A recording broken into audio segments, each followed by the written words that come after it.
आजचा market fall काल already आपण आपल्या कालच्या व्हिडिओमध्ये जे तो डिस्कस केलेला होता आणि आज मार्केटमध्ये एक शार्प फॉल आपल्याला पाहायला मिळतोय आणि हा प्रश्न उभा राहतोय की मार्केट उद्या देखील पडणार आहे का. तुमच्या याच प्रश्नाचं उत्तर आजच्या या व्हिडिओमध्ये मी माझ्या अनालिसिसद्वारे तुमच्यासोबत शेअर करणार आहे उद्याच्या दिवसाच्या माझ्या मॅजिकल लेवल सोबतच उद्या जर का मार्केट पडलं तर काय त्याचे पॉसिबल सपोर्ट्स असणार आहेत हे देखील आजच्या या व्हिडिओमध्ये मी तुमच्यासोबत डिस्कस करणार आहे.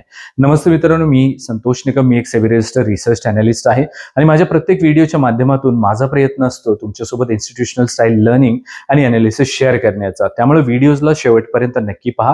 जर तुम्ही अजून टेलिग्रामवरती मला फॉलो नसेल केलेलं तर त्याची लिंक या व्हिडिओच्या डिस्क्रिप्शन बॉक्समध्ये दिलेली आहे. आपल्या टेलिग्राम चॅनलला देखील नक्की जॉईन करा, कारण की इथे मी माझे लाईव्ह मार्केटचे अपडेट्स किंवा माझ्या मॅजिकल लेवल्स या तुमच्यासोबत जे आहे ते शेअर करत असतो. त्याच्यामुळे तुम्ही अजून फॉलो केलेलं नसेल तर नक्की करा. माझे व्हिडिओ कशा वाटतात ते कमेंट करायला विसरू नका आणि आवडत असतील तर लाईक देखील करा. चला सुरुवात करू इथं आपल्या आजच्या व्हिडिओला.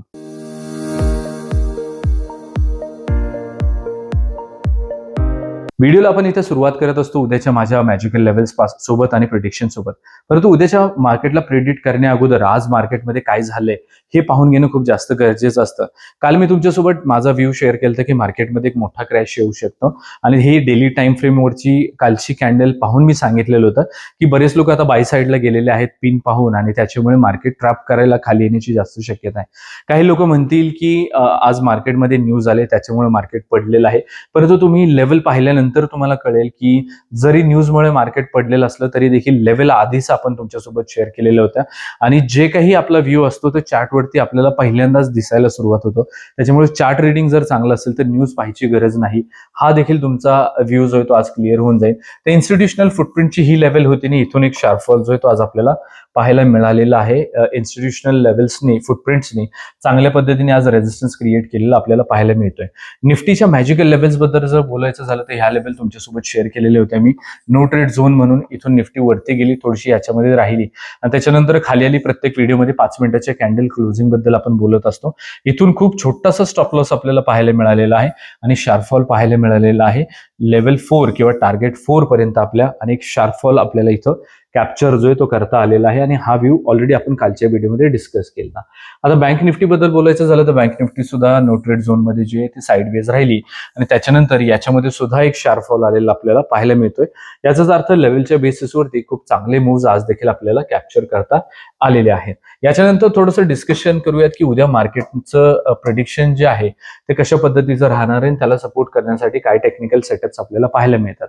सर्वप्रथमतः ही डेलीची टाइम फ्रेमची कॅन्डल पाहून मी तुम्हाला सांगितलं होतं की बाईंग प्रेशर पाहायला मिळतोय. बऱ्याच लोकांना वाटेल मार्केट इथून बुलिश राहू शकतं, परंतु मोठा क्रॅश येऊ शकतो.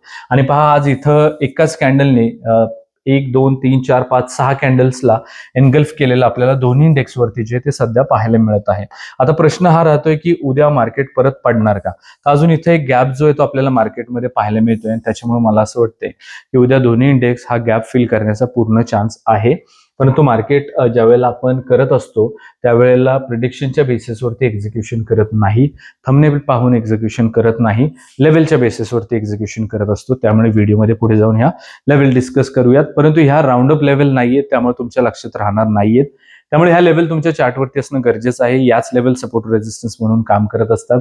मार्केट ज्या ज्या वेळेला या लेवलच्या आसपास जातं त्यावेळेला काय रिएक्शन येते मार्केटची हे आपल्याला पाहायचं असतं. त्यामुळे ह्या लेवल तुमच्या चार्टवरती असणं गरजेचं आहे. लेवल 4 दोन्ही इंडेक्स सोबतच्या दोन्ही साईडच्या इम्पॉर्टंट रिव्हर्सलच्या लेवल्स आहेत, त्यामुळे देखील ह्या लेवल तुमच्या चार्टवरती असणं जे ते गरजेचं आहे.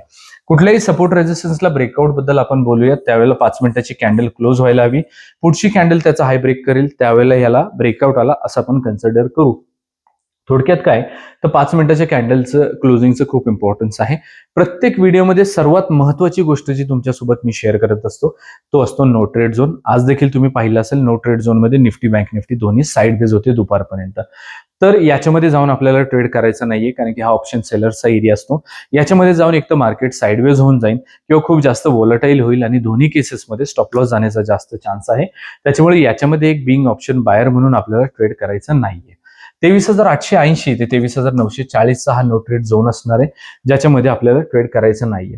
मला असं वाटतं की उद्या मार्केटमध्ये एक निगेटिव्ह ट्रेंड कंटिन्यू राहू शकतो आणि त्याच्यासाठी जी इम्पॉर्टंट लेवल राहील 23,880 ची. याच्या खाली निफ्टी वीक राहू शकते 23,783, 23,713, 23,683 आणि 23,554 इथं आपल्या खालच्या साईडच्या लेवल्स राहतील. तर 23,940च्या वरती निफ्टी बुलिश राहू शकते. 24,028, 24,113, 24,198 आणि 24,303 इथं आपल्या वरच्या साईडच्या लेवल्स राहतील निफ्टी सोबतच्या.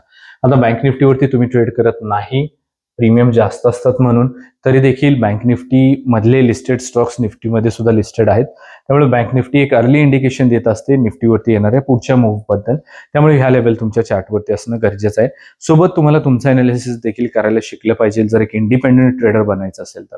उद्याच्या तुमच्या दिवसाचं काय अनालिसिस असणार आहे उद्याच्या दिवसासाठीचं कमेंट करून मला नक्की सांगा. काही दिवस तुमचं अनालिसिस चुकेल देखील, परंतु हळूहळू त्याच्यामध्ये इम्प्रूव्हमेंट होत जाईल आणि तुमची प्रत्येक कमेंट वाचून त्याला मी स्वतः रिप्लाय देत असतो. त्याच्यामुळे कमेंट करायला विसरू नका. नो ट्रेड झोन बद्दल बोलूयात. बँक निफ्टीच्या 57,430 ते 57,280 हा नो ट्रेड झोन असणार आहे. याच्यामध्ये एक ऑप्शन बायर म्हणून आपल्याला ट्रेड करायचा नाहीये. 57,280च्या खाली बँक निफ्टी वीक राहू शकते. 57,077, 57,875, 57,653 आणि 56,446 इथं आपल्या खालच्या साईडच्या लेवल्स राहतील. आता माझा जो मार्केटचा व्ह्यू किंवा प्रिडिक्शन आहे त्या लेवल मी तुमच्यासोबत शेअर करत असतो. काही कारणास्तव आपल्या प्रिडिक्शन प्रमाणे मार्केट नाही गेलं तर अपोजिट डायरेक्शनच्या लेवल सुद्धा प्लॅन बी म्हणून मी प्रत्येक व्हिडिओमध्ये तुमच्यासोबत शेअर करत असतो. त्यापैकी 57,430ची एक इम्पॉर्टंट लेवल राहील ज्याच्यावरती बँक निफ्टी उद्या बुलिश राहू शकते. 57,607, 57,805, 58,004 आणि 58,263 इथं आपल्या वरच्या साईडच्या लेवल्स राहतील. तर मित्रांनो, आजच्या आपल्या या व्हिडिओमध्ये आपण निफ्टी आणि बँक निफ्टीच्या उद्याच्या माझ्या मॅजिकल लेवल्स डिस्कस केलेले आहेत उद्याच्या माझ्या प्रिडिक्शन सोबत. आणि अशाच पद्धतीचं लर्निंग कॉन्टेंट डेली बेसिसवरती तुमच्यासोबत शेअर करण्याचा माझा प्रयत्न असतो. जर तुम्ही चॅनलवरती नवीन असाल तर नक्की सबस्क्राईब करा. व्हिडिओच्या डिस्क्रिप्शन बॉक्समध्ये मी आपल्या टेलिग्रामची लिंक दिलेली आहे. तिथे देखील तुम्ही मला लाईव्ह मार्केटच्या अपडेट्ससाठी नक्की फॉलो करा. सर्वात महत्त्वाचं म्हणजे व्हिडिओचं लाईक अँड कमेंट नसेल केलेलं तर नक्की करा. Thank you so much.